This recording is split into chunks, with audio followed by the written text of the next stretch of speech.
Welcome back to the CR7 cast and RF channel, where football meets life, stories, and maybe a bit of banter. And today, well, it's not just another episode, it's the episode.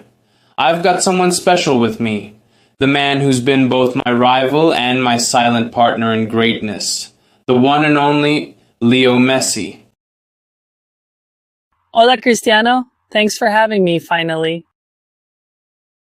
Took me years to get you here, man. I had to win a few more trophies just to convince you. Or maybe I was just waiting for the right coffee. All right, let's dive in. People know Lionel Messi, the legend. But today, I want to talk to Leo, the little kid from Rosario. Tell me, what was your childhood like before the fame, before the goals, before the world knew your name? It was simple. I grew up in a small house in a working class neighborhood. My dad worked at a steel factory. My mom cleaned houses. We didn't have much, but we had love and football. I relate to that, man. We didn't have golden spoons either. So, when did you first kick a ball? Probably before I could walk properly. I was always playing with my cousins in the street. The ball was my best friend. I used to sleep with it. Same. It's crazy how that obsession starts young, but you were always the smallest one, right? Yeah, way too small. People used to laugh. They'd say, "He's too tiny, he'll get crushed." But I just kept going. I didn't care. When I had the ball, I felt powerful. That's the thing. People saw the size, but not the fire inside. Was there a moment you thought, this is it? I'm gonna chase football seriously?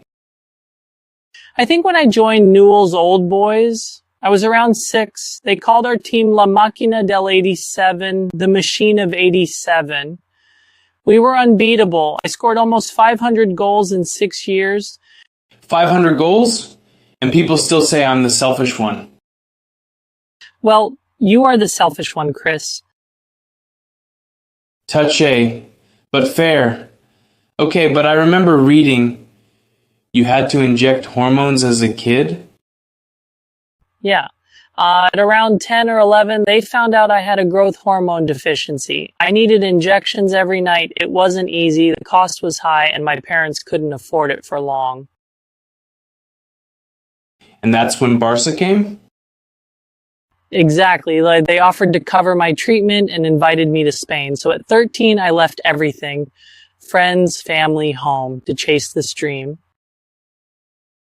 Respect, brother. That takes guts. I left Madeira when I was 12. I know how hard that is. Yeah, way too small. People used to laugh. They'd say, "He's too tiny, he'll get crushed." But I just kept going. I didn't care. When I had the ball, I felt powerful. All right, Leo. One last childhood question. Do you remember your very first pair of real football boots? Of course, they were hand-me-downs from my cousin, too big, full of holes, but I loved them, felt like gold. Man, this is the stuff people don't see. Behind every Ballon d'Or, there's a pair of broken shoes and a crazy dream. And a lot of goals, and in late-night noodles. True, even champions need carbs sometimes. Leo, gracias, hermano. This has been amazing. Hearing your story, your real story, it makes me respect you even more. Thanks, Chris. This was fun and weirdly comfortable.